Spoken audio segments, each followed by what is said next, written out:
You didn't stumble into this moment. Heaven scheduled it with your name on it. This is not just another message. This is a mandate from the throne of grace. I want you to feel the weight of what I'm saying right now. God has orchestrated this divine interruption in your life because it's time. Not your time by man's standards, but God's appointed time. You've been wrestling with a stirring in your spirit, a discomfort in your current place, not because you're ungrateful, but because you're being called higher. This isn't just about leaving a physical house or stepping into a new zip code. No, this is about divine alignment. It's about heaven shifting you out of a place where your growth has been stifled and into the place where your calling will breathe again. Jeremiah 29 verse 11 says, "For I know the plans I have for you, declares the Lord, and I'm here to affirm that those plans are unfolding now. You're not just moving, you're being moved by the Spirit of the living God." Every transition begins in the spirit before it manifests in the physical. That uneasiness you've been feeling, it's not anxiety, it's activation. It's heaven knocking at the door of your destiny saying, "Get ready. It's time." God is not simply changing your environment. He is restoring your assignment, reigniting your purpose, and renewing your strength. So I say to you with boldness, you will leave this house. Not because you're running from something, but because you're running toward what God has already prepared. Your new home is not just real estate, it's revelation. It's where peace lives, where purpose breathes, and where heaven says, "Welcome home." And the truth is, the house you're in has expired, even if the roof still stands. The walls might not be cracking. The door might still close. The lights may still come on. But heaven has already moved out. God has lifted his peace from this place, not because he is punishing you, but because he is positioning you. The spiritual grace that once covered this house is no longer here, and you feel it.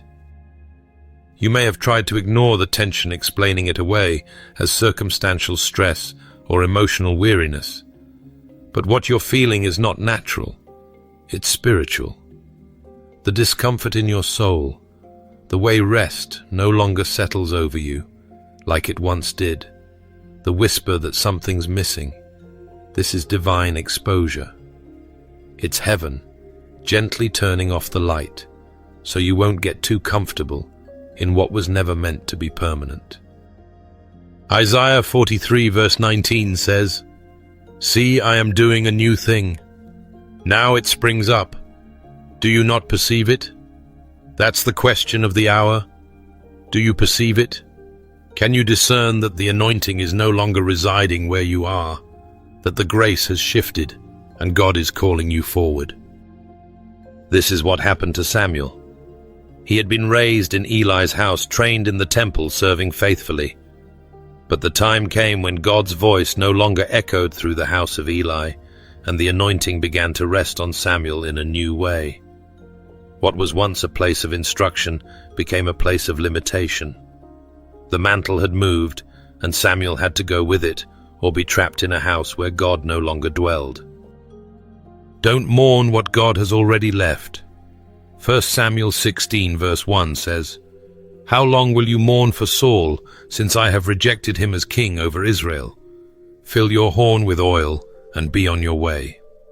You may be tempted to stay because it's familiar, comfortable, or because you're emotionally attached, but staying in a place God has departed from is a silent form of disobedience.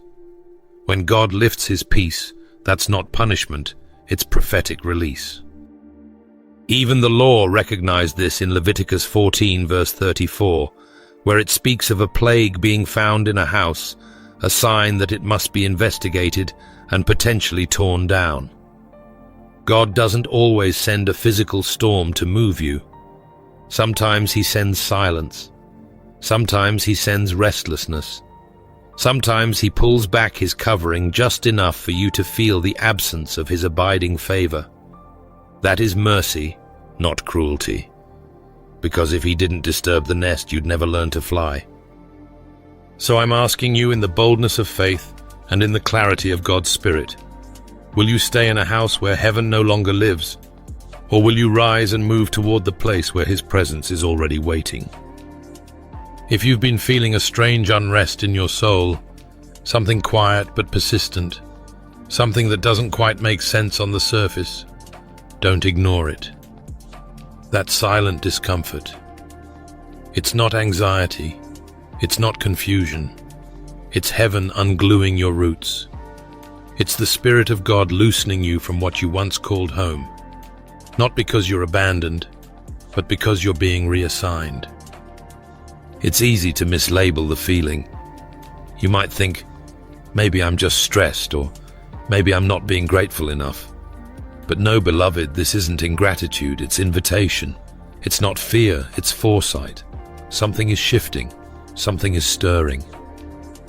And if you lean in, if you listen with the ears of your spirit, rather than the noise of your emotions, you'll hear God's whisper in the middle of the silence. You've stayed long enough at this mountain. That's Deuteronomy 1 verse 6. And it's not just a historical moment, it's a present tense mandate. This isn't about physical walls. This is about the spirit realm. About realizing that where you are is no longer aligned with what you carry. Psalm 84 verse 5 reminds us, "Blessed are those whose strength is in you, whose hearts are set on pilgrimage." That means there's a blessing for those who move when God says move. There's strength reserved for the traveler, not the settler. For the one who says, "Even though I don't have all the answers, I trust the voice calling me forward more than the comfort begging me to stay." And let me tell you something deeply personal. You're not the only one who has felt this. I've been there too, when the place that once felt like home started to feel like a holding cell. When the same prayers started to echo back empty. When the joy faded, but there was no sin, no failure, just a holy dissatisfaction that wouldn't go away. That's not punishment. That's preparation. That's the divine discomfort that precedes a move of God. C.S. Lewis put it powerfully when he said, "We may ignore, but we can nowhere evade the presence of God. He walks everywhere incognito." That presence may be quiet, but it's not absent. It may be subtle, but it's strategic. God is walking through your situation right now, not with a megaphone, but with a still, soft nudge. That ache in your heart, that sigh you can't explain, that's not random, that's calling. You see, the house may not be wrong, but it's no longer right. There was a time when it sheltered you, grew you, strengthened you. But now the presence has shifted, and your spirit knows it, before your mind can comprehend it. It's like Matthew 10 verse 14 says, "If anyone will not welcome you, or listen to your words, leave that home or town, and shake the dust off your feet." Sometimes it's not about rejection by others, it's about redirection by God. So shake the dust. Let the silence speak. Let the unease turn your feet toward the promise, instead of clinging to what's already expired. This awareness isn't meant to torment you, it's meant to deliver you. Don't confuse your compass for a curse. Let me encourage you, if God is calling you out, it means there's something greater waiting ahead. You're not walking into emptiness, you're stepping into alignment. So don't delay your destiny just because comfort begs you to stay. Your new home is not just ready, it's waiting. Sometimes we assume that because a place had history, it must also have destiny. But family, let me tell you, not every structure is a sanctuary. Some are silent wars. And maybe you've been living in one. Maybe you've been walking through the halls of a home that looks peaceful to the outside world, but within its walls, there's been a constant battle for your peace, your joy, your very mind. What once felt like shelter has turned into a battleground, and the warfare hasn't always been loud. It's been the kind that creeps in through weariness, division, heaviness, and spiritual fatigue. I need you to hear this with your spirit. God is not asking you to pretend the battle doesn't exist. He's revealing it so he can liberate you from it. God doesn't expose to embarrass. He exposes to deliver. That atmosphere you've been trying to pray through, fix, clean, and repair. It's not your job to redeem a place that God has already declared expired. And it's not a failure to walk away. It's obedience. It's warfare done right. You've cried over this place. You've fought to keep the peace. You've whispered midnight prayers just to get a little rest in a room where the air felt heavy and your soul felt trapped. But this is what I came to tell you today. You're not leaving a house. You're exiting a battleground. And just like in Exodus 23 verse 20, God is saying, I am sending an angel before you to guard you along the way and bring you to the place I have prepared. Beloved, you've been trying to revive what was never meant to be resurrected. You've begged for healing where God was trying to bring closure. You've lit candles of hope in a place where God had already blown out the flame and said, it's finished here. And now he's opening the door not just as an escape, but as a commission. That door isn't a crack of mercy, it's a wide open promise. You're not being chased out, you're being led out. 2 Corinthians 10 verse 4 tells us plainly, the weapons of our warfare are not carnal, but mighty through God to the pulling down of strongholds. Some of you have been using spiritual weapons in a place where there's no more ground to win, and God is saying, the battle is over, but the assignment is forward. And don't be afraid. You are not walking alone. Isaiah 52 verse 12 speaks this over you. The Lord will go before you, and the God of Israel will be your rear guard. That means heaven is covering both your past and your future. You don't have to grieve what you're leaving. You can bless it, release it, and move on. Because what's ahead isn't just different, it's divine. So let your heart rest. Let your spirit rise. This is not the ending you feared. It's the beginning you prayed for, even if you didn't recognize it in this form. The same God who allowed you to fight there is the God who's inviting you to rest here in a new place, under a new covering with new oil. The door isn't just a passage, it's a promise. And when you walk through it, walk with reverence, not regret. God has gone before you.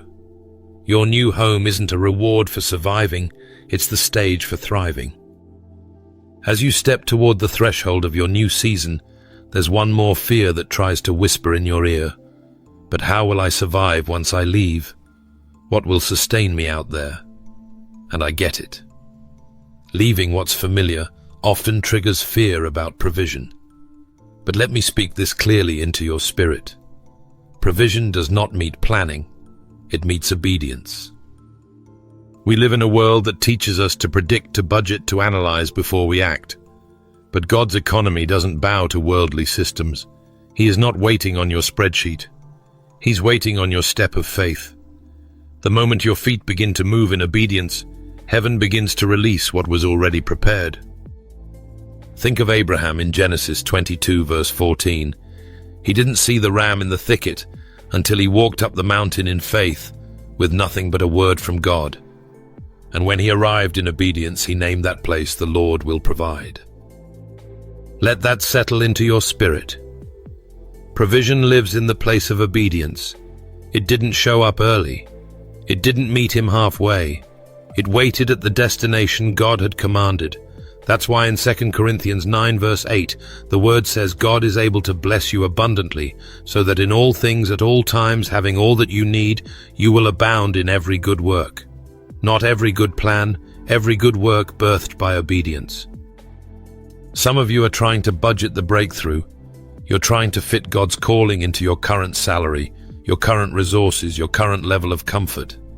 But hear me, God isn't asking you to fund the vision. He's asking you to follow it. He's not limited by what's in your hands. He's moved by what's in your heart. And when your heart says yes, the heavens open. C.S. Lewis warned us in the Screwtape Letters that prosperity knits a man to the world. That's why God often doesn't release provision until we're willing to detach from the comforts that blind us to his calling.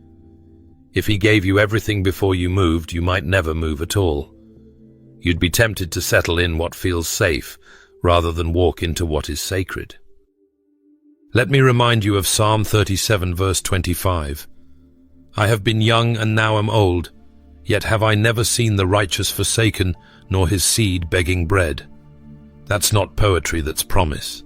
You won't be abandoned on the other side of obedience. You won't be left standing in an unfamiliar land with no manna to gather. If he sent you, he will sustain you. If he called you out, he has already prepared the provision that's waiting to meet you on the road. And beloved, the invoice of your next season, it's already been paid by the obedience of your last one. Every tear you cried, every time you chose trust over comfort, every moment you stayed faithful when you could have walked away, it all built the foundation for what is about to be released. So don't just believe God for the destination, trust Him in the in-between. Provision doesn't chase after hesitation. It always finds those who step forward in faith. Yet before you cross the threshold into your new home, hear this. This isn't just a new home, it's a sacred transition. God is not relocating you, He is reassigning you. And as with every sacred space in Scripture, access comes with purification. You can't carry yesterday's residue into tomorrow's promise. The new place is anointed, and it demands a cleaner walk, a clearer focus, a consecrated heart. This is where it gets uncomfortable, because now God starts calling us to lay down what we've grown attached to. Genesis 19 verse 26 warns us through the haunting story of Lot's wife. But Lot's wife looked back, and she became a pillar of salt. She had the invitation to leave, the chance to be rescued, but her heart stayed in a place God had already marked for destruction. She crossed the line with her feet, but not with her focus. And beloved, God is saying to someone, you're at the threshold, but your baggage is too heavy to fit through the door. You've grown with some relationships that served their purpose in a previous season, but they're now hindering your assignment. Some thought patterns, fears, and compromises have lived rent-free in your mind long enough. This is not the kind of house you enter dragging everything with you. This is the kind of house that demands purity. That's why Hebrews 12 verse 1 pleads, let us throw off everything that hinders and the sin that so easily entangles. It doesn't say walk away casually. It says throw off with urgency, with finality, with holy intentionality. Because not everything that comforted you was clean, not everything that accompanied you was appointed, and not everything that started with you is anointed to finish with you. This is where divine inventory becomes essential. Isaiah 52 verse 11 gives the charge, depart, depart, go out from there. Touch no unclean thing. Come out from it, and be pure you who carry the vessels of the Lord. God is calling you into a space where His glory will dwell, but that glory won't share space with compromise. And friend, let me be honest, this moment isn't about encouragement, it's about exposure. It's about asking God, search me, show me what must stay behind. It's about being willing to release even when it hurts, because you trust that what's ahead is worth the pruning. You don't need to carry guilt, just discernment. You're not being punished, you're being purified. There's a difference. God isn't trying to take something from you just to wound you. He's trying to remove what would wound you later. So pause here. Reflect deeply. Don't rush past this moment. What are you still holding that God has asked you to release? What voices are still influencing you that heaven already silenced? Not everything can cross this threshold. Not because God is cruel, but because your next season is too sacred to be contaminated by yesterday's attachments. You've let go. You've laid it down. You've left what could not follow. And now, with open hands and a surrendered heart, you are stepping into something more than fresh paint and new walls. You are stepping into healing. This next house is not just a gift. It's a response from heaven to the pain you never voiced, the prayers you whispered through tears, and the silent endurance you've carried for far too long. The pain that echoed through old walls will be healed under a new roof. God is saying to you, this house, this place I've prepared is not just a location. It's a restoration. Every night you cried yourself to sleep. Every moment you held your breath, just to keep the peace. Every time you smiled while your spirit groaned, heaven took note. And now the season of silence is being traded for a sound of revival. The heaviness wasn't imagined. That weight in the atmosphere, that tension in the air, that unease in your spirit, it was real. But it wasn't just emotional. It was spiritual misalignment. You weren't crazy. You were discerning. God allowed your spirit to grow restless, not to frustrate you, but to prepare you for what was coming. And now that time has come. Psalm 127 verse 1 reminds us, unless the Lord builds the house, the builders labor in vain. This new dwelling isn't one you constructed with logic or finances. It's one heaven has designed with purpose. God isn't just changing your scenery, He's healing your story. This is a house of revival, a house where joy will return, where sleep will once again be restful, not restless, where laughter will echo down halls that once held heavy silence. And hear me, this isn't just about you. It's about your family. Those who have been quietly hurting with you. The ones who didn't have the words, the strength, or the space to process the pain. This is their healing too. Joshua 24 verse 15 declares, as for me and my house, we will serve the Lord. This is a generational shift, a new rhythm, a holy reset. God is restoring the heartbeat of your home. I know some of you are asking, can it really be that different? And I say yes, absolutely. Because when God plants you, He doesn't just renovate, He resurrects. Isaiah 32 verse 18 speaks prophetically to this promise. My people will live in peaceful dwelling places, in secure homes, in undisturbed places of rest. That's not poetic, it's prophetic. That's not a suggestion, it's a statement of your future. And beloved, I want you to believe this with me, not just with your mind, but with your spirit. God is healing what the old house tried to bury. He's restoring relationships, reviving intimacy, rebuilding trust. This home is an altar, a sanctuary, a safe place for your weary soul and your wounded family. You won't just dwell here, you'll bloom here. So as you stand on the threshold of this sacred space, breathe deep. You're not walking into just another chapter, you're walking into divine repair. The new house is not only for you, it's for every soul that suffered in silence with you. It's for the child who stopped laughing, the spouse who stopped believing, the dreams that stopped breathing. But no more. In this place, under this roof, God will make all things new. You've made it through the silence. You've survived the sorrow. You've stood faithful in the in-between when nothing seemed to move, and yet your spirit refused to sit still. And now, beloved, hear me. Clearly, this is not the end of your waiting season. It's the beginning of your fulfillment.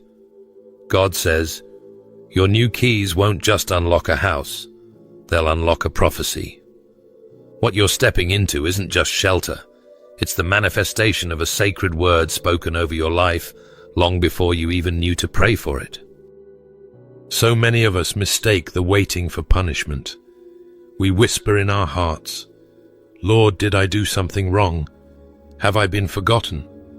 But the Spirit of God speaks this truth today. You were never being punished. You were being prepared. Refined, not rejected. Delayed, not denied. It was not because you were unworthy, but because the promise was too holy to arrive early. Habakkuk 2 verse 3 echoes through this moment. Though it linger, wait for it. It will certainly come and will not delay. God does not tease, He trains. C.S. Lewis captured it so powerfully when he said, hardships often prepare ordinary people for an extraordinary destiny. And friend, you've endured hardship. You've sown with tears, you've wrestled with uncertainty, and still you held on to the word of God. That kind of faith isn't accidental, it's anointed. And now in the fullness of time, the same tears that watered your waiting will become the streams of your rejoicing. Psalm 126 verse 5-6 promises us, "Those who sow in tears will reap with songs of joy." This divine shift is not about escape. It's not God pulling you out of difficulty just to give you comfort. It's about emergence. You're not running from something, you're rising into something. Your roots were tested, your patience was tried, but your obedience remained intact. And because of that, you are now ready to carry the weight of what's coming with maturity, grace, and deep trust. You've been faithful in the shadows, and now heaven calls you to arise and shine. Isaiah 60 verse 1 declares it boldly, "Arise, shine, for your light has come, and the glory of the Lord rises upon you." This is the moment when what felt like a wilderness becomes a way. The years of spiritual stretching become your platform for stability, and the word you received in private now becomes the testimony you walk in publicly. God says this isn't just a physical move, it's a prophetic release. You are not just relocating, you are being repositioned for purpose. So now I ask you, will you walk through the open door with the confidence of one who's been refined in fire? Will you pick up those new keys, not just to a home, but to a harvest? Because this isn't the end of your waiting. It's the beginning of everything you've been waiting for. And when that door opens, don't shrink. Don't hesitate. Walk through it, like one who knows God has been faithful even in the waiting. Because He has, and now so have you. Take heart, brothers and sisters. This isn't a reward for surviving. This is a throne for reigning. This is not the consolation prize for your pain. It is the coronation of your perseverance. The angels are already ahead of you. The shift is not coming, it has begun. You may not feel fully ready, but heaven is not looking for your perfection. Heaven is responding to your yes. And because you said yes in secret now, God is saying yes in public. Don't wait for a more spiritual moment. Don't second guess what your spirit already knows to be true. The timing is now not symbolic, not one day, not next season now. God says in Isaiah 60 verse 22, "At the right time the Lord will make it happen." And when God opens the door, no voice, no system, no opposition can shut it. As Revelation 3 verse 8 declares, "See, I have placed before you an open door that no one can shut." So rise, chosen one. Walk through this threshold like one who belongs there. Don't drag your feet, declare your place. You are not just moving into a place, you are stepping into prophecy fulfilled. And every step you take is heaven's reply to your obedience. God has gone before you. The promise has your name engraved on its walls. This house is holy ground because you are walking into it with heaven's full backing. Before we close this powerful message, I want to invite every one of you watching right now to join me in a fervent prayer. This is more than just words. It's a spiritual declaration, a sacred moment where we align our hearts with God's divine promise. Wherever you are, whatever you're facing, let's come together and ask God to lead us out of the old and into the new. Let's pray with faith, knowing that our new home is already waiting. Heavenly Father, we come before you with hearts full of hope and hands lifted in surrender. Lord, you are the God who calls us out of the shadows and into your marvelous light. Today we acknowledge that you are leading us away from places that have held us back, places where our spirit grew weary, where peace was elusive, and where the weight of waiting felt heavy. Father, we release every fear, every doubt, every hesitation that tries to anchor us in what is behind. We declare that your timing is perfect and your plans for us are good. Lord, as we prepare to leave this house, we ask for your divine protection over every step we take. Guard our hearts from discouragement and keep our eyes fixed on the promise you have set before us. Strengthen us to walk boldly, even when the path feels uncertain. Fill us with courage, knowing that you go before us and that your angels are marching on our behalf. Let us not cling to what is comfortable, but instead embrace the new season with faith that is unwavering and hope that does not fade. Father, we pray for clarity and discernment. Help us to recognize the places and relationships we must leave behind, not out of bitterness, but out of obedience to your higher calling. Purify our hearts so that we carry only what aligns with your purpose for us. Teach us to let go with grace, trusting that you are replacing every loss with a blessing beyond what we can imagine. We ask for restoration and renewal in this new home. You are preparing for us. Let it be a place where joy is restored, peace reigns and love flows freely. May it be a sanctuary for our families, a shelter for our dreams, and a launching pad for the purposes you have placed inside us. Breathe life into every corner, Father, and make it a place where your presence dwells richly. God, we thank you for the promises that have carried us through the waiting, the promises that remind us we are never forgotten, never forsaken. As we step into this new chapter, we commit ourselves to serve you faithfully, to honor you daily, and to walk humbly in the path you have laid out. Let this transition be not just a change of address, but a transformation of spirit and purpose. In this moment, Lord, we surrender all our plans into your hands. We trust that you will supply all our needs according to your riches in glory. We believe that provision will meet our obedience, and that every door you open will lead to abundant blessings.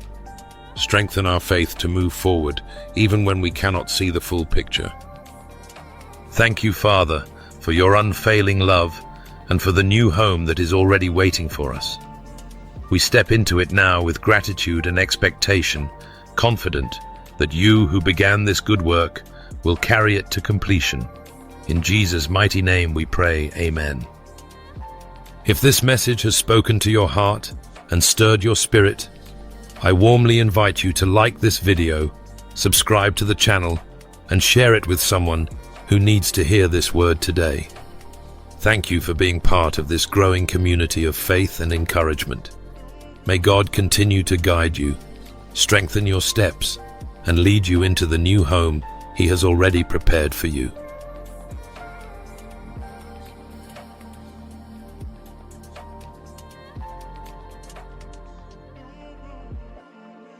Have you ever wondered why the most transformative moments in life feel like being thrust into the deep end, far from the safety of the shore? Growth begins where comfort ends.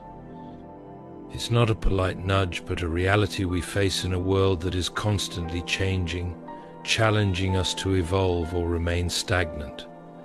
Comfort may feel good, but it is never where greatness resides. Let us explore this truth in the context of today's fast-paced, opportunity-filled, and demanding world, step by step. First, understand what comfort truly is. In today's terms, comfort zones are the routines, relationships, and habits that shield us from risk but often limit our potential. It's the job you stay in because it pays the bills but leaves you unfulfilled, the friendships that feel safe but lack depth, or the goals you postpone because failure feels too daunting.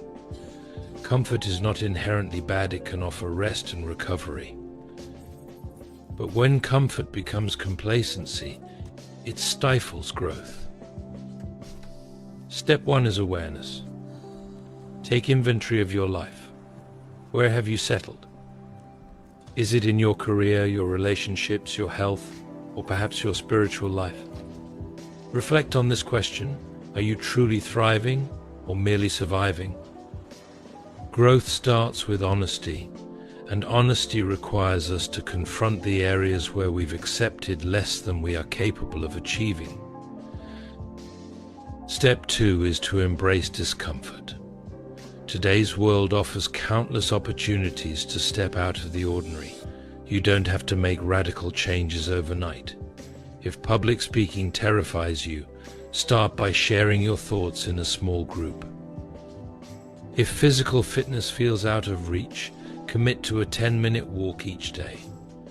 Growth is not about leaping into the unknown all at once, it's about taking consistent steps toward what challenges you. Step 3 is learning from failure.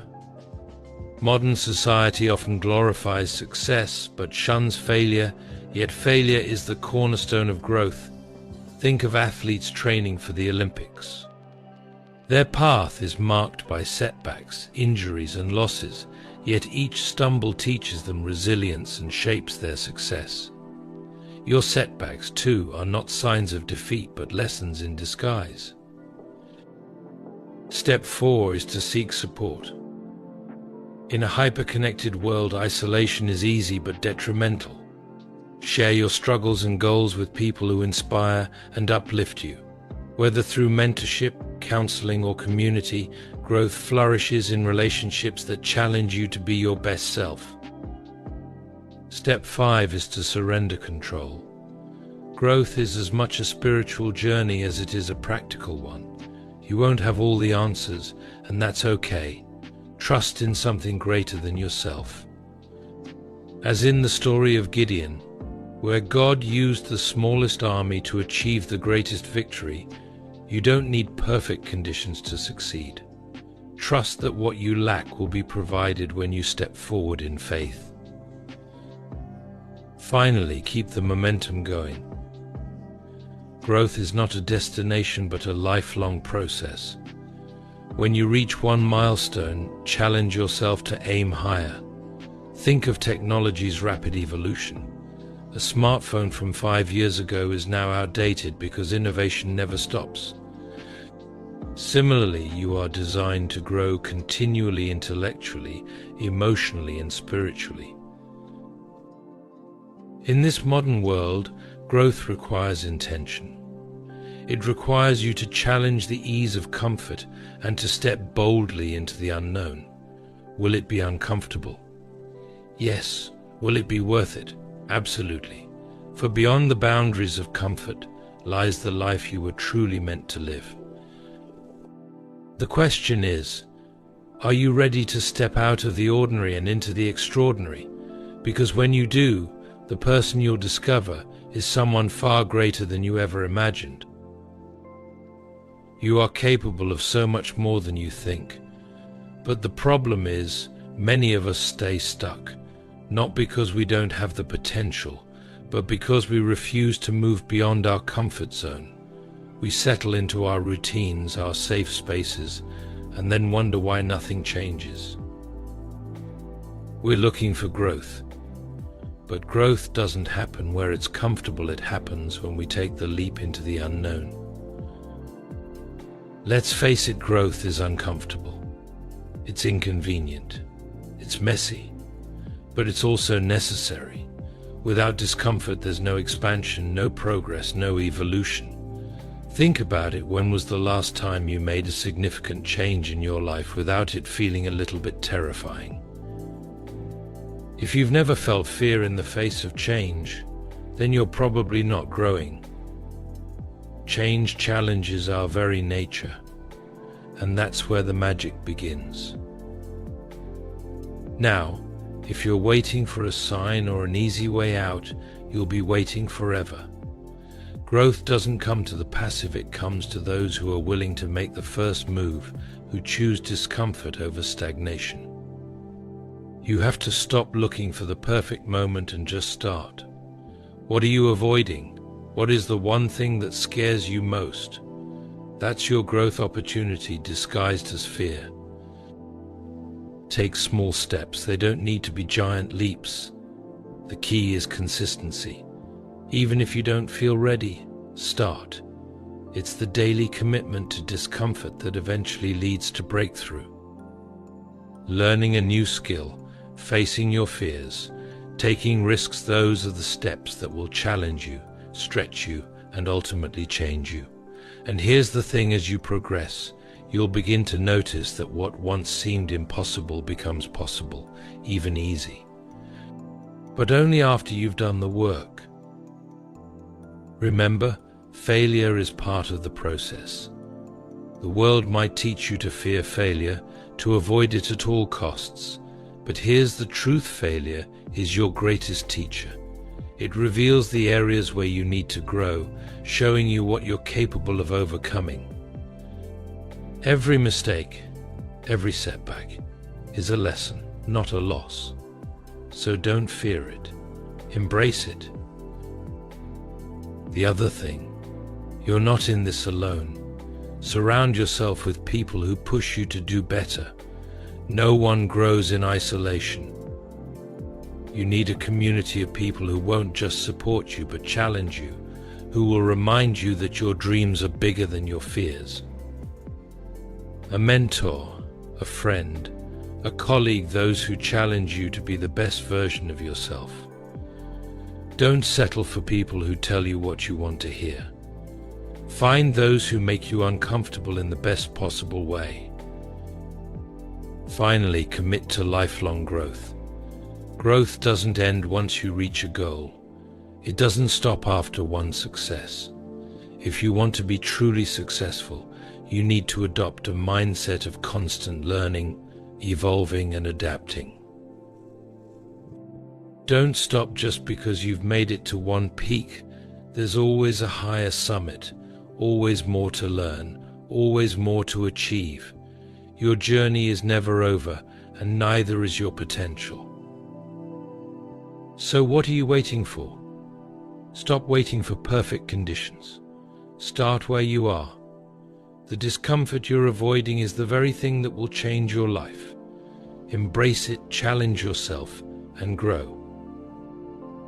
Recognizing your comfort zone is the first step toward breaking free from its confines and stepping into a life of growth and possibility. The comfort zone is a psychological space where you feel safe, in control, and unchallenged. It's filled with routines and habits that, while providing stability, can create a sense of stagnation if left unexamined. To identify your comfort zone, begin by observing your daily routines. What activities, decisions, or interactions feel safe and predictable? For example, consider your work habits. Do you avoid taking on projects that challenge your skills because you fear failure? Or perhaps in your personal life, you stick to familiar social circles or refrain from speaking up in conversations because it feels easier to remain silent. These behaviors, while comfortable, might be limiting your growth. Ask yourself, what areas of my life feel repetitive or uninspiring? Acknowledge any patterns where you might be avoiding discomfort. For instance, do you consistently decline opportunities to learn new skills because they feel intimidating? Do you shy away from emotional vulnerability in relationships, opting instead for superficial connections? Recognizing these patterns is not about self-criticism, but about self-awareness. Next, reflect on your dreams and aspirations. What goals have you postponed or abandoned because pursuing them felt risky? Perhaps you've always wanted to start your own business, pursue higher education, or take up a creative endeavor, but the idea of leaving the familiar held you back. Your unfulfilled desires often sit just outside your comfort zone, waiting for you to take that leap of faith. Fear is a major component of the comfort zone. It whispers, what if you fail? What if you're not good enough? While fear serves as a protective mechanism, it can also act as a barrier to growth. To counteract this, practice reframing your mindset. Instead of viewing discomfort as a threat, see it as an opportunity to expand your abilities and resilience. Remember, growth happens at the edge of discomfort, not within the confines of ease. A practical way to explore the boundaries of your comfort zone is to experiment with small, incremental challenges. For example, if public speaking terrifies you, start by voicing your opinion in small meetings. Gradually progress to larger groups as your confidence grows. Similarly, if social situations feel overwhelming, try initiating a conversation with a colleague or joining a local club to build your interpersonal skills. It's essential to balance courage with patience. Stepping out of your comfort zone doesn't mean making drastic changes overnight. The key is consistency. Each small step builds momentum, helping you develop a greater tolerance for discomfort and a sense of accomplishment. Celebrate your progress, no matter how minor it seems. Every effort counts toward breaking the cycle of familiarity and embracing growth. Support systems are invaluable during this journey. Share your goals and fears with trusted friends, mentors, or a supportive community. Their encouragement and feedback can help you navigate challenges and stay motivated when the path feels daunting. Ultimately, recognizing your comfort zone is about realizing that true fulfillment lies beyond its boundaries. The life you long for, the opportunities, connections, and achievements is often just outside the realm of what feels safe. By identifying the routines and habits holding you back, confronting your fears, and taking deliberate steps toward change, you can break free from the limits of comfort and step boldly into a life of purpose and possibility. Embracing discomfort gradually is a powerful strategy for growth. Start small, take on challenges that stretch you without overwhelming you. For example, if public speaking feels daunting, begin by practicing in front of a trusted friend. As you gain confidence, extend your audience. Learning a new skill? Break it into manageable tasks. Progress lies in consistency, not perfection. Over time, these steps build resilience and lessen fear, making the unfamiliar seem less intimidating. Each small victory reinforces your ability to handle bigger challenges, turning discomfort into a catalyst for transformation. Learning from failure is an essential step in the journey of growth. Failure is not the end of the road, it is a teacher disguised in adversity. When we stumble, we gain a clearer understanding of our weaknesses, identify gaps in our strategies, and develop the resilience needed to push forward. Reflect on each setback, what went wrong, and what could be improved. View mistakes as opportunities for refinement. The ability to embrace failure with a growth mindset turns obstacles into stepping stones, shaping a stronger, wiser, and more determined version of yourself. Seeking support and encouragement is an indispensable aspect of personal growth. Humans are inherently social beings, and our potential often flourishes in the presence of a strong, uplifting community. Surrounding yourself with people who inspire, challenge, and believe in you can make the difference between stagnation and transformation. Start by identifying individuals who align with your aspirations. These could be friends, family members, mentors, or even professional groups. A mentor, for instance, brings wisdom and experience to the table, helping you navigate challenges and avoid common pitfalls. Their guidance can illuminate paths you might not have considered on your own. Next, prioritize relationships that foster positivity and accountability. Seek out friends or colleagues who celebrate your successes and provide constructive feedback on your failures. These individuals serve as mirrors, reflecting not only your strengths but also the areas you need to work on, all while encouraging you to keep moving forward. Be intentional about engaging with communities that push you beyond your comfort zone. This could mean joining a class, attending workshops, or becoming part of a group focused on a shared interest or goal. When you immerse yourself in an environment of motivated and growth-oriented individuals, their energy and determination often fuel your own drive to improve. Equally important is being open to vulnerability. Growth requires acknowledging your struggles and sharing them with those who can offer support. Whether it's a difficult project, a personal setback, or a fear of failure, letting trusted individuals into your journey can bring clarity, solutions, and a sense of solidarity. Lastly, remember that support is reciprocal. As much as you lean on others, offer your encouragement and insights in return. By contributing to the growth of those around you, you strengthen the bonds that sustain your own progress.